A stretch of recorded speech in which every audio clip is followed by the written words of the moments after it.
Assalamualaikum warahmatullahi wabarakatuh.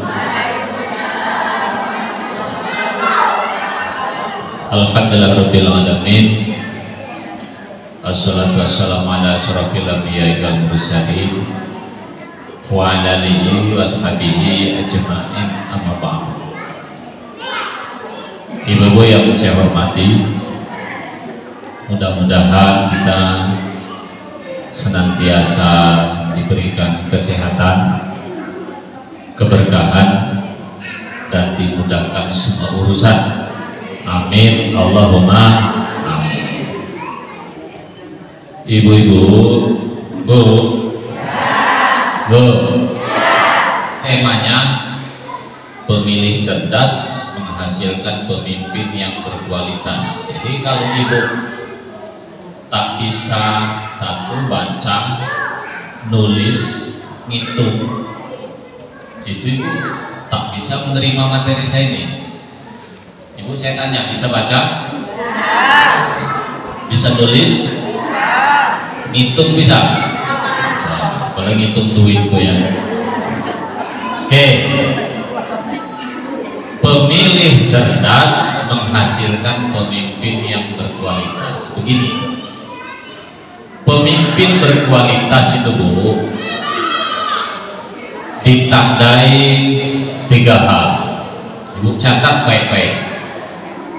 Yang pertama, dia beriman. Ciri-ciri orang beriman melaksanakan ajarannya. Rajin ke masjid, rajin baca Al-Quran, rajin ngaji, dan ini dilaksanakan bukan menjelang calon. Dulu ingat baik-baik tuh, menjelang pemilihan semua kandidat pasti rajin ke tempat ibadah. Tak ada itu yang tak tempat ibadah. Makanya ibu kalau nak memilih, pastikan cek and recheck di mana tempat tinggal dia, tanya dengan tetangga atau teman-temannya.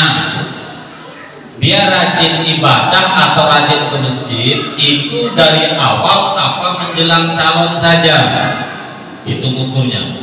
Bisa paham maksud saya? Cara ukurnya gitu.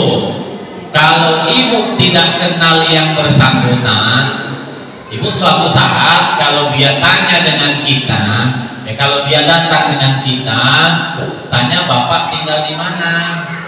Di perumahan A misalnya. Ibu tanya dengan orang sekitar situ, dia ke masjid atau tidak, rajin ibadah apa tidak, rajin baca Al-Quran atau tidak. Kalau kata tetangganya rajin, sejak kapan? Minimal, ini minimal ya, 3 tahun sebelum proses pencalonan. Bisa dipahami? Yang pertama, yang imannya kuat, ini kualitas. Yang kedua, yang baik dengan pemilihnya. Nah, bagaimana cara ngukurnya? Ibu tanya dia dengan tetangganya kiri kanan, rajin gotong royong apa tidak, rajin menyapa apa tidak, bermasyarakat apa tidak, rajin silaturahmi atau tidak. Karena banyak orang rajin ke masjid, rajin beribadah, rajin baca Al-Quran, tetapi kurang silaturahmi. Paham maksudnya? Karena ada di sekitar kita sholat berjamaah nggak putus-putus, tapi gotong royong tidak mau, silaturahmi tidak mau, rapat RT RW tidak. Oke, kenapa itu harus diukur? Jawabannya, kalau sudah terpilih dia harus rajin ketemu kita. Kalau yang namanya rajin sholat, rajin ibadah, rajin baca Quran, kan hubungannya dia dengan Allah. Karena untuk ibu, ingat baik-baik, yang kita pilih itu akan kita jadikan wakil kita, bukan mau kita jadikan ustaz. Paham maksud saya? Paham Ibu? Yang kita tunjuk bukan disuruh jadi kiai, bukan disuruh jadi ustaz, tapi disuruh jadi wakil kita. Pastikan yang bersangkutan terbiasa bergaul atau rajin bersilaturahmi. Itu kualitas kedua. Yang ketiga, berkualitas di sini adalah dia mampu. Apa Bu? Mampu nih ukurnya bisa baca, bisa nulis, bisa ngitung. Maaf, pandai berbicara. Kalau tidak pandai berbicara, minimal dia bisa berbuat. Dan itu bisa dilihat dari satu, latar belakang pendidikan. Apa dia sekolahnya? Kalau sekolahnya pas-pasan, dia ada ilmu apa tidak? Minimal usahanya ada. Sebab orang pintar tidak harus sekolah. Orang tak sarjana nggak apa-apa, tapi bisa nggak dia berusaha? Kalau sudahlah sarjana juga tidak, otak pun pas-pasan, hidup pun tergantung dengan bini. Kalau kita laki-laki, bisa apa dia? Oke, bisa dipahami Bu? 3, imannya kuat, rajin bersilaturahmi. Yang ketiga, apa tadi Bu? Bisa paham? Itu pemimpin yang berkualitas. Tapi Bu ingat, selain kita cari pemimpin yang baik, yang harus didukung yang kuat. Apa Bu? Yang Bu? Apa bedanya kualitas dengan kuat? Beda. Kalau kualitas setelah duduk dia baik, tapi kalau kuat berpotensi menang. Nah, itu tidak gampang Bu. Banyak yang baik tapi tidak menang. Nah, ini kan repot. Ibu ini kan kalau ibu tak paham politik memang susah Bu ya. Jadi yang berkualitas sekaligus kuat. Nah, yang ibu pilih yang berpotensi menang, yang berpotensi kuat, minimal 3 ciri-cirinya caleg itu. 1, Bu ya, ada timnya.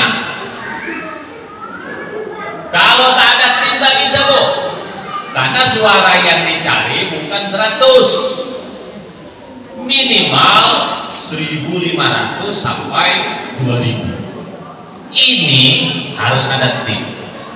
Kalau ibu memilih caleg timnya pun tak ada, sia-sia Bu, tak ada guna. Apa tadi Bu? Ada timnya. Tim di sini Bu tidak harus tim sukses, tapi orang-orang yang ada di sekitarnya. Bisa paham Ibu? Bisa paham? Tuh, ini yang kuat. Kalau kualitas tadi sudah jelas ya. Yang kedua, dia rajin silaturahmi. Kalau kandidat tidur aja di rumah, ya mana pula bisa kepilih? Rajin bersilaturahmi. Bukan nyumbang Bu, ukurannya bukan nyumbang Bu ya. Banyak juga yang nyumbang kemarin tak jadi juga Bu. Ada juga yang tak nyumbang tapi jadi. Jelas Bu ya? Apa yang kedua Bu? Rajin bersilaturahmi. Yang ketiga Bu, ciri-cirinya bertebaran undangan secara terbuka, minta dukungan. Apa itu undangan? Salah satu contohnya adalah baliho, spanduk, stiker. Itu ngundang kita. Itu yang namanya pemimpin yang Nah, sekarang apa itu cerdas? Apa Bu cerdas? Cerdas ini mampu menggunakan akal pikir. Ini Bu, nanti dalam pemilu ada lima kertas suara apa 4 ya? Hah? 5 ya? Presiden, DPD, DPR RI, apa lagi? DPD Kepri, Batam. Berarti nanti ada 5 jenis kertas dan ada 5 kotak. Ibu boleh memilih, tidak harus tegak lurus, bebas. Mana yang menurut ibu cocok? Ada begini, cocok di presiden belum tentu cocok di DPD, cocok di DPD belum tentu cocok di DPR, cocok di DPR Kepri belum tentu cocok di pusat, cocok di Kepri belum tentu cocok di partai. Kalau maunya partai tegak lurus, tapi ibu jangan mau dibodohi. Kalau saya Bu PNS, saya tak memilih partai, tidak, saya hanya ingin mengajarkan kepada ibu kenapa kertasnya beda-beda. Apa tujuannya Bu? Supaya ibu bebas yang di pusat A, yang di bawah B, yang di provinsi C. Boleh apa tidak? Boleh apa tidak? Boleh. Ngapain harus lurus? Betul apa tidak? Kalau maunya partai tegak lurus, gitu kan? Tapi saya karena tak ada kepentingan politik, saya hanya ingin mengajarkan kepada ibu, jadilah pemilih cerdas. Lalu seperti apa pemilih cerdas itu? Nah tuh, ini di bawah dulu. Pastikan Bu ya, kalau sudah pemilihan dia jadi. Lalu setelah mencoblos dia jadi. Yang terpilih baik, paham? Ini ibu dulu nih, ketika ibu nak nyoblos dulu, baik nggak orangnya? Yang kedua, jadi atau tidak? Baik tak jadi, untuk apa coba? Paham? Baik. Yang kedua, jadi tak baik, untuk apa? Tak ada guna, merusak malah. Baik tapi tak jadi, repot juga. Paham ya? Baik dan itu ukuran pertama. Yang kedua, kalau ada calon tetangga, nggak usah mikir jadi atau tidak jadi pilih. Dimanapun, saya sampaikan di mana-mana. Kenapa Bu? Karena dia akan setiap hari selalu bersama kita. Bisa paham? Saya Bu pernah calon wakil bupati di Oku di Sumatera Selatan. Bu, kandidat ini boleh kalah di kampung orang lain, boleh tak terpilih di perumahan lain, tapi jangan sampai kalah di perumahannya sendiri. Bisa paham? Kalau tetangga kita ada calon siapa saja, ibu jangan pikirkan berkualitas atau tidak, jangan pikirkan dia menang atau tidak, ini tetangga. Bisa paham? Oh, ibu nyoblos orang jauh, terpilih pun dia belum tentu ke sini. Bisa paham?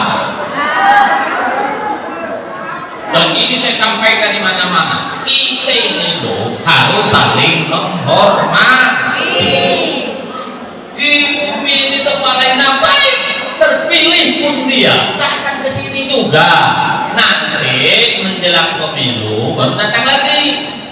Betul tidak? Intinya kalau ada caleg sekitar kita, ibu pilih jangan banyak pertimbangan, kecuali satu yang nak kita coblos itu mengganggu akidah kita. Itu kata kuncinya. Walaupun tetangga kalau beda akidah dengan kita, tapi kalau satu akidah dengan kita, mau baikkah dia, mau kuat dan tahu banyak pikir, yang penting coblos saja dah. Kalau bisa dipahami Bu?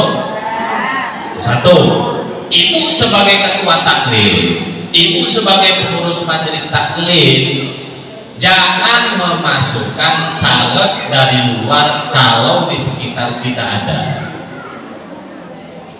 Walaupun di sekitar kita caleg miskin, tapi saya minta pula yang caleg di sekitar kita, dia ngomong kalau mau maju, jangan diam saja, supaya emak-emak taklim ini bisa nyari jilbab keluar, bisa minta ya minyak goreng, bisa minta kopang.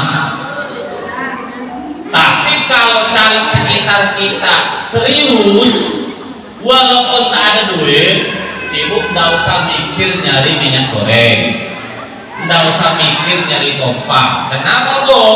Setelah pemilihan, caleg tetangga itu akan ketemu kita, akan gotong royong sama-sama, sholat berjamaah di sini sama-sama.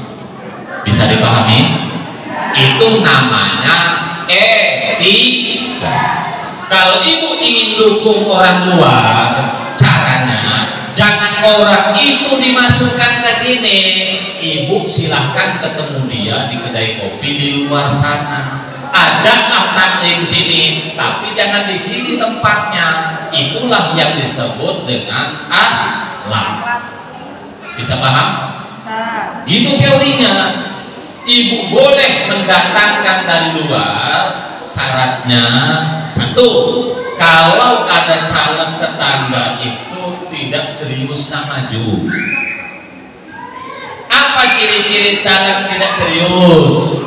Sekedar katanya maju, tetapi tak pernah ada minta tolong nak maju, dia macam mana pula kita nggak tahu dia nak maju atau tidak.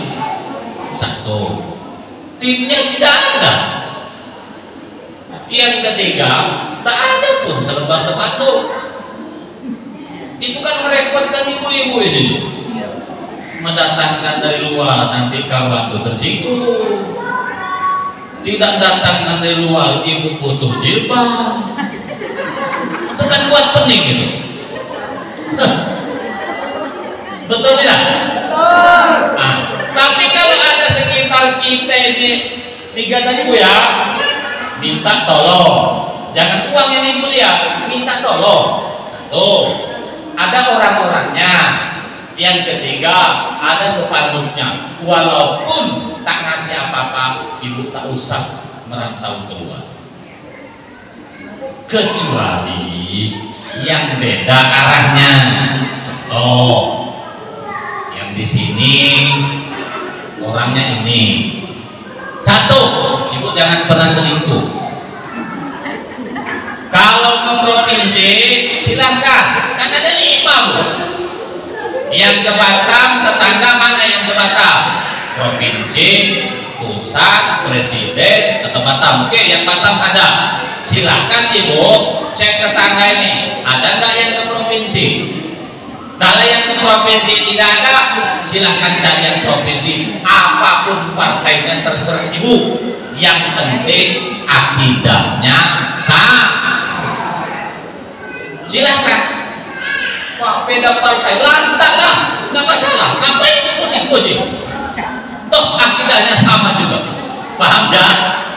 Oke, Oh, yang di sekitar kita ini provinsi sudah ada, Batam sudah ada. Oh, yang pusat tak ada, ya sudah. Yang ikut merantau keluar tadi, nak nyari minyak goreng, nyari jilbab, carilah yang ke pusat. Siapa orangnya? Kalau ibu butuh, temui saya, nanti saya arahkan siapa.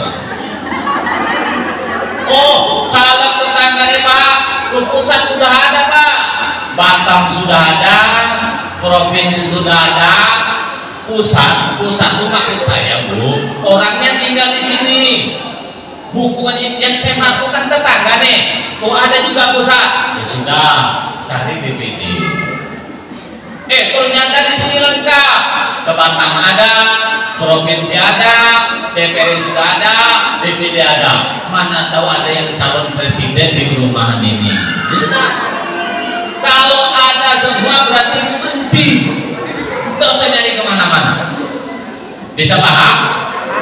Bu, Ibu, menghormati tetangga itu jauh lebih penting daripada memenangkan sang kandidat. Bisa paham ya? Itulah namanya etika. Bu, Ibu, Bu, paham? Oke, kemudian kemarin KPU sudah mengumumkan capres cawapres. Ada berapa pasang?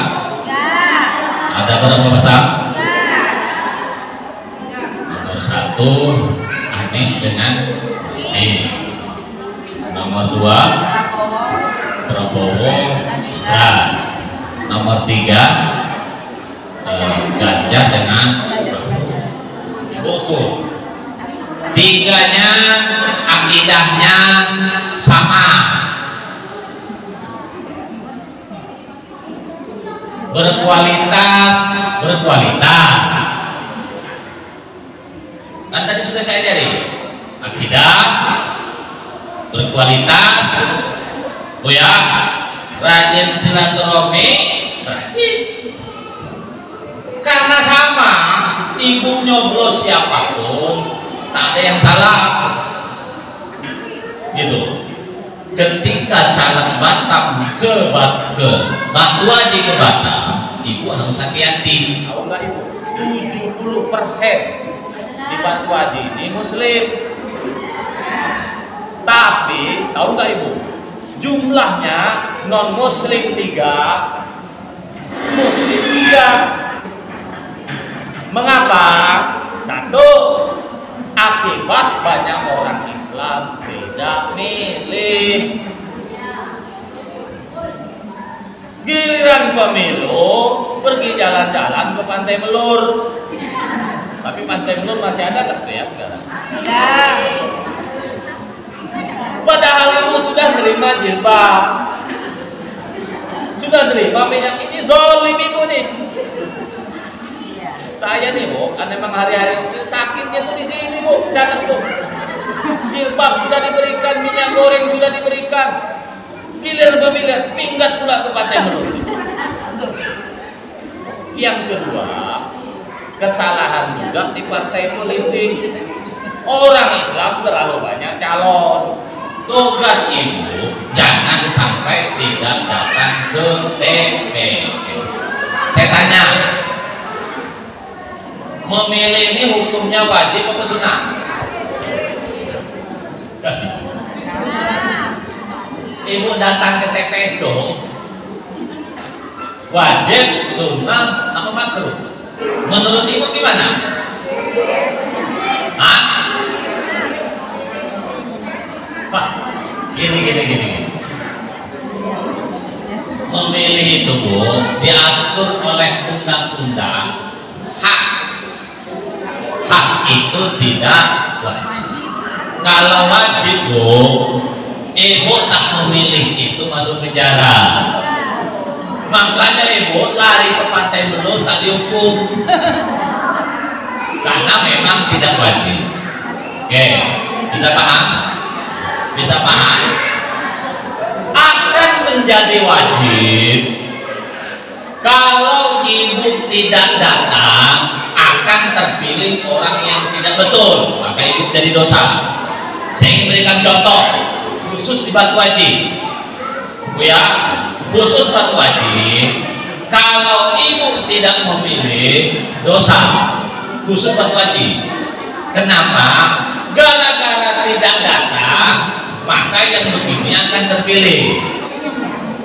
Tapi saya minta Bu, khusus Batu Haji, usahakan yang muslim, Bu ya, jangan sampai tidak datang. Beda masalahnya Bu ya. Khusus presiden, Bu, di medsos masih banyak orang saling bully, saling hujat antar capres, termasuk emak-emak di grup WA Majelis Taklim RT RW.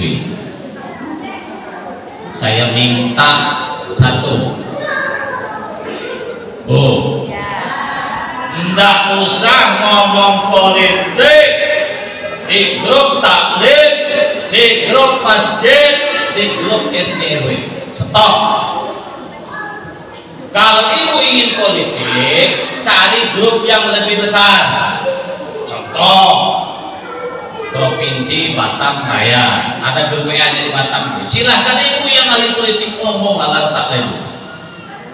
Ada grup masyarakat Tekri, silahkan aja. Ada grup Ganjar, silahkan. Ada grup Anies, silahkan. Ada grup Prabowo, silahkan. Yang level grup besar, silahkan. Tapi kalau grup kecamatan, nah berhentilah. Apalagi grup RT RW. Ibu menyerang kelompok nomor 1. Ibunya ada kawan lain, ketua taklim, jadi kelompok 2. Coba ibu gimana? Jadi berhentilah ngomong politik di grup tetangga. Bisa paham? Paham? Tetangga ibu itu tahu.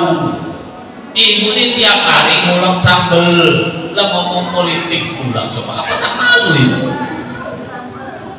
Dengan tetangga ibu banyak utang, lah cerita pula tentang nasional, berhentilah buat malu.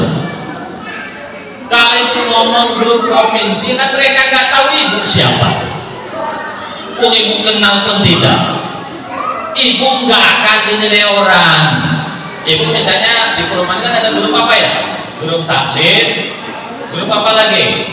RT RW, grup apa lagi? Masjid, kan banyak grup-grup tuh. Yang grup tetangga atau grup yang saling kenal, tak usah ngomong politik, lebih bagus guyon-guyon aja. Kalau ibu goreng ikan asin, potong ikan asin tuh, nah sudah, tak usah ngomong politik. Mengapa? Garis politik yang berbeda itu teman kita, bisa paham?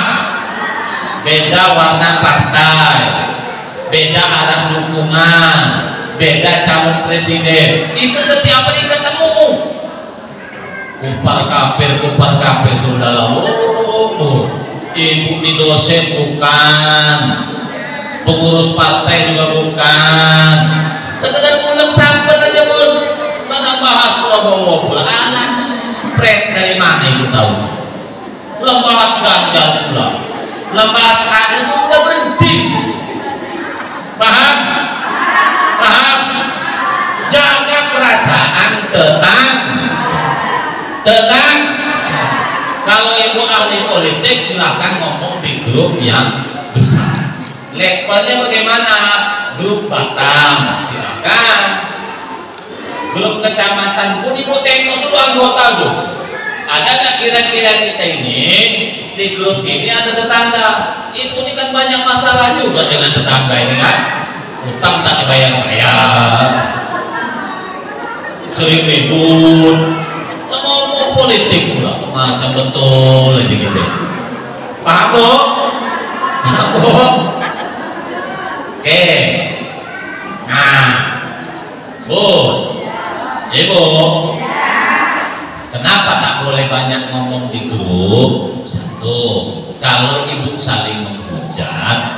saling menyalahkan dosa. Nanti ibu tidur, sholat, ngaji, tahajud, puasa, ibu mengira dosa tak mengalir juga karena ibu memposting sesuatu yang tidak benar di media sosial. Itulah yang disebut dengan dosa jari. Fal yakul khairan aw liyas. Paham Bu? Oke. Bu, Ibu, di grup media sosial sering saya lihat ini sekedar supaya ibu jadi pemilih cerdas.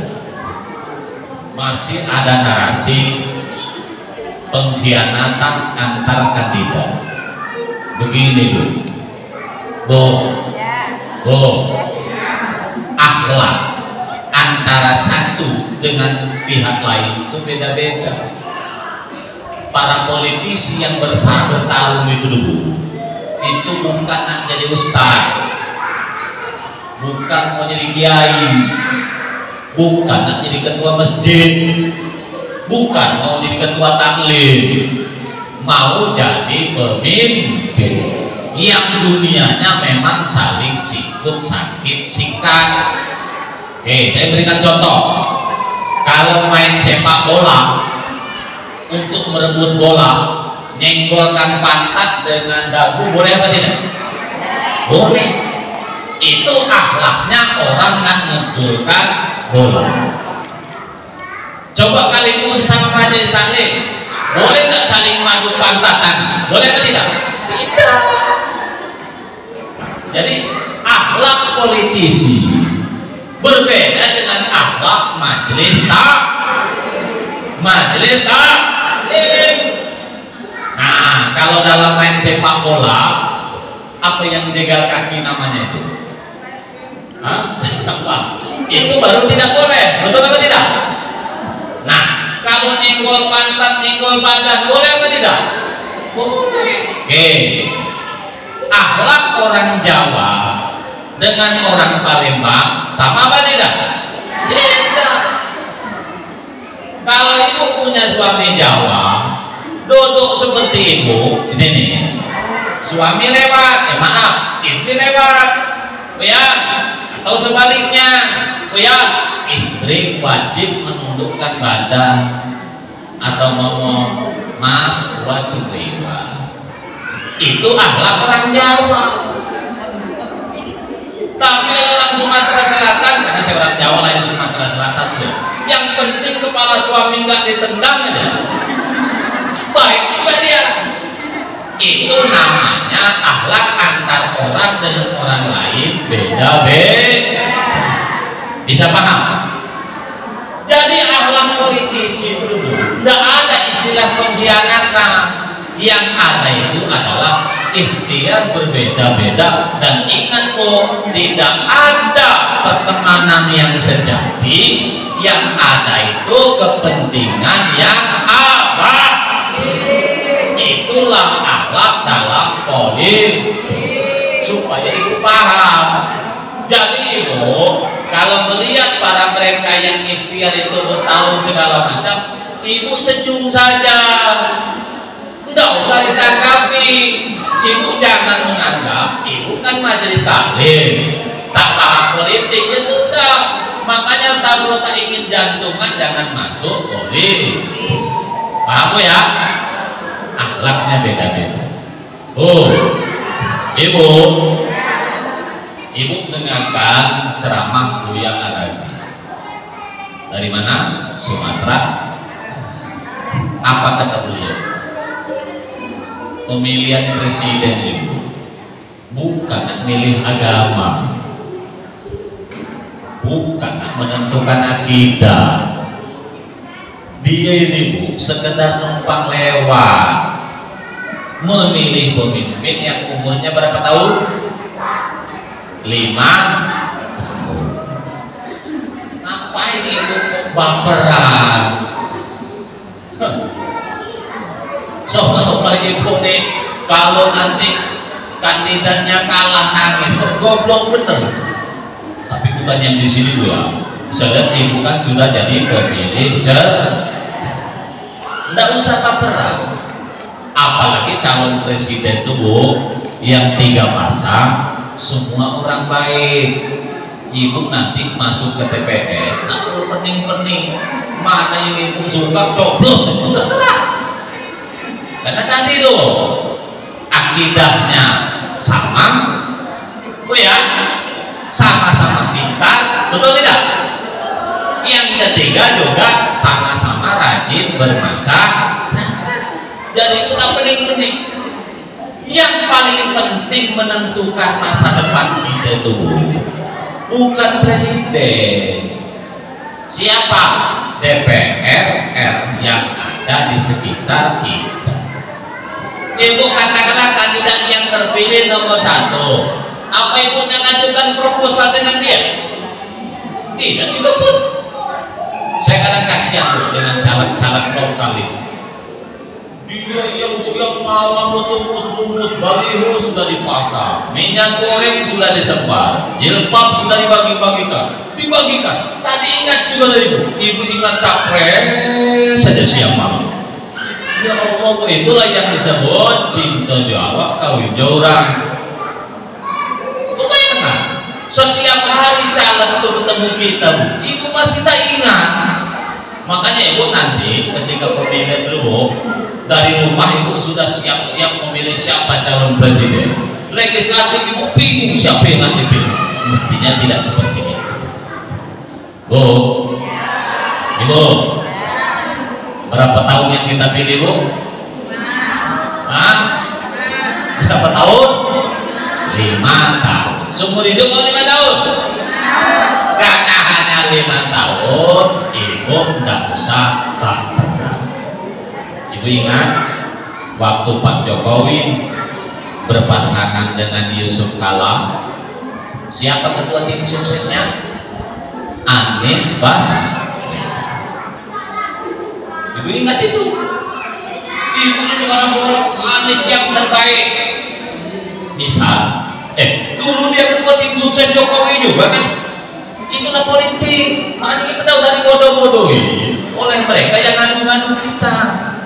Paham ya? Siapa ketua tim suksesnya? Anies Baswedan. Yang waktu itu Yusuf Kala pengurus Golkar, masuk PDI, tapi wakilnya. Ibu masih ingat ketua tim sukses? Ulangi, Prabowo dengan Hatta Rajasa. Siapa ketua tim suksesnya? Mahfud. Paham maksud saya? Ini politik. Ibarat main sepak bola Bu. Pertandingan tahun ini kamu kawan ini ya, kamu kawan ini ya, kamu kawan ini. Nanti pertandingan tahun depan beda lagi. Bisa paham? Bisa paham? Jadi ketika Pak Prabowo berpasangan dengan Hatta Rajasa, siapa ketua tim suksesnya? Mahfud MD. Yang sekarang Pak Mahfud berpasangan dengan Pak Prabowo. Oke, periode berikutnya Pak Prabowo pasangan dengan siapa? Sandiaga Uno. Sekarang Sandiaga Uno ada di mana? Di Pak Ganjar. Itulah politik.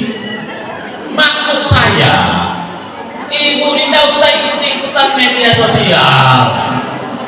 Seolah-olah kalau memilih ini hukumnya wajib, kalau tak memilih itu hukumnya kafir. Berhentilah Bu, ibu terpancing orang yang kufar kafir. Paham maksud saya? Paham maksud saya? Intinya Bu, pemilih ini harus happy. Tapi happy? Apa happy? Senang. Ibu tanya juga lah dengan suami ini, ya siapa yang akan kita pilih? Umumnya kalau untuk calon presiden ibu ngikut suami umumnya. Tapi kalau untuk DPR biasanya ibu sendiri. sendiri, siapa yang rajin ngasih jilbab, nah itulah yang ibu pilih. Siapa yang rajin ngasih minyak goreng. Oke, ada waktu 10 menit.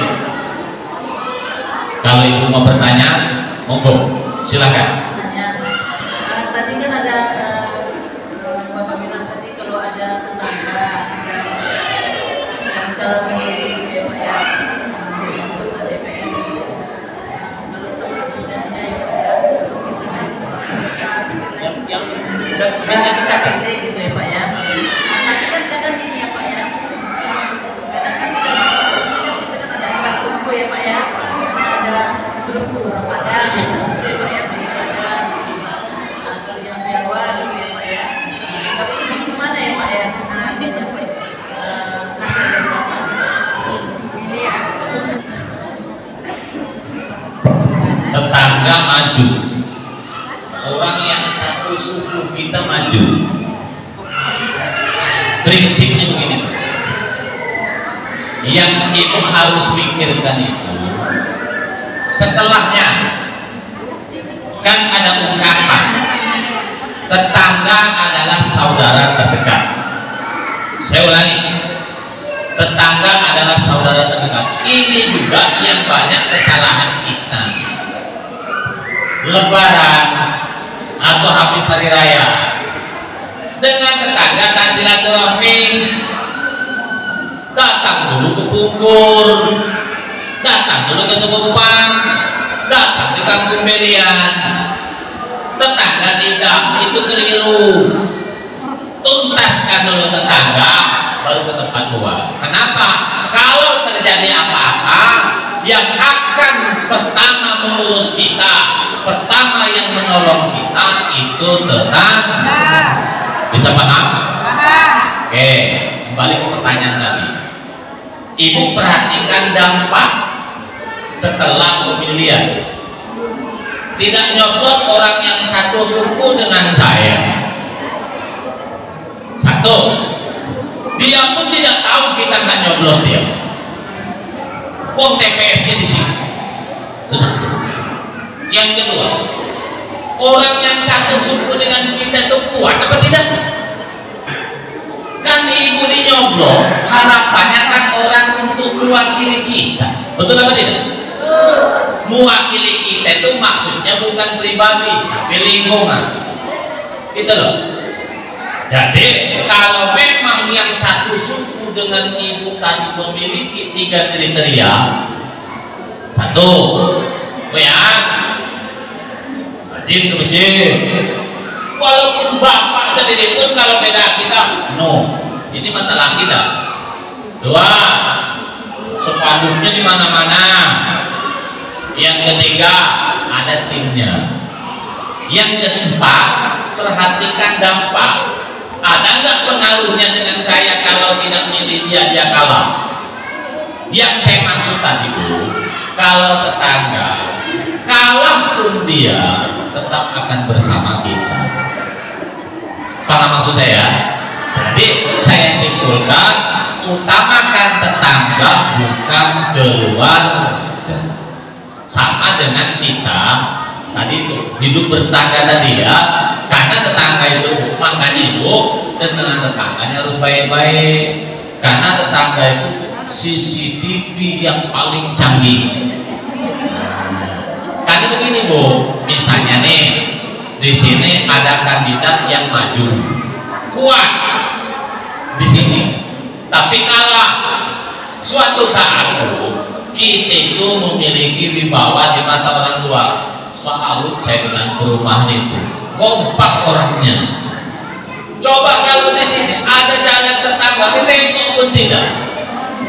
Untuk pemilihan berikutnya, Bu, percaya itu dengan saya. Apalah, sudahlah, tak ada guna perumahan itu. Tetangga pun tak pernah dipilih, apalagi maaf. Inilah yang terjadi orang pulau.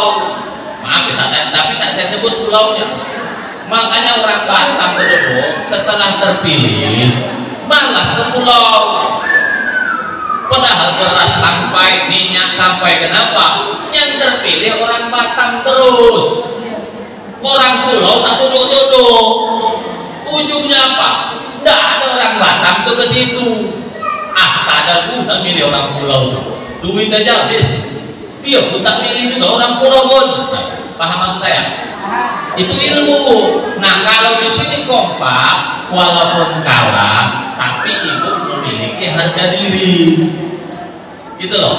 Ini teorimu ya. Kalau saya tidak mengarahkan kepada siapa-siapa ya, supaya ibu jadi pemilih cerdas. Contoh, pemilihan RT RW. Ini kandidat kita kalah, tapi kita ini menang mutlak untuk kandidat kita. Kita dihargai nggak oleh RT lain? Dihargai. Coba kalau kita pun selalu bertengkar sesama, sudah tak ada guna. Oke, jelas ya? Itu teorinya seperti itu. Oke, nggak ada lagi ya? Kalau tidak ada, akhirnya saya simpulkan. Khusus pilpres, ibu bebas memilih. Kenapa? Siapapun yang terpilih orang baik. Betul apa tidak? Tinggal nasib budak betinggu itu siapa yang dulu. Karena baik semua bu ya. Ibu udah usah baper. Pokoknya ibu ke TPS bukan lantak lah ibu pilih yang mana saja. Aman. Dosa tidak, salah pilih tidak. Yang ibu harus hati-hati. Untuk DPR RI, ibu agak hati-hati karena ada yang beda akidah dengan kita. Siapa? Mungkin saya sebut di sini, bisa ibu tanya saya. Karena rata-rata kalau untuk pusat kan kita nggak tahu siapa orangnya.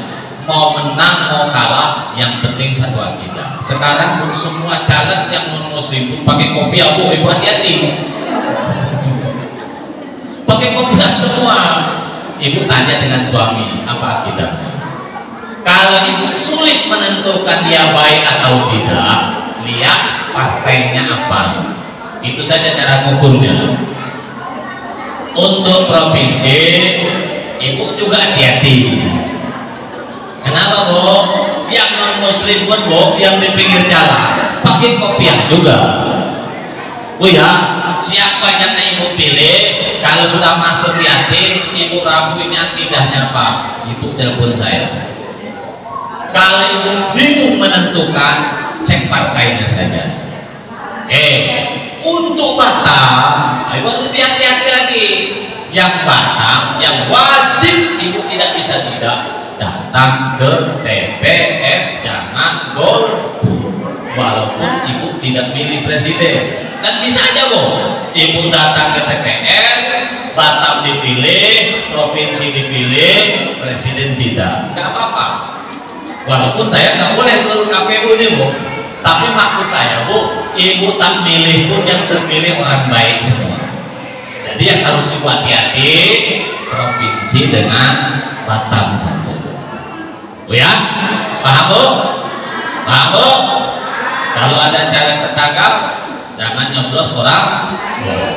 Nah, begini bu, kan saya katakan tadi, kalau ada caleg tertangkap bu, kalah di Taman Lestari, kalah di mana? Tapi di sini menang mutlak. Ya Allah bu, agak bangga itu. Ini sudahlah kalah tempat lain, di sini pun ya Allah bu, kalah juga. Malu tuh. Kok Pak Karyono tahu? Saya ini pengalaman calon juga.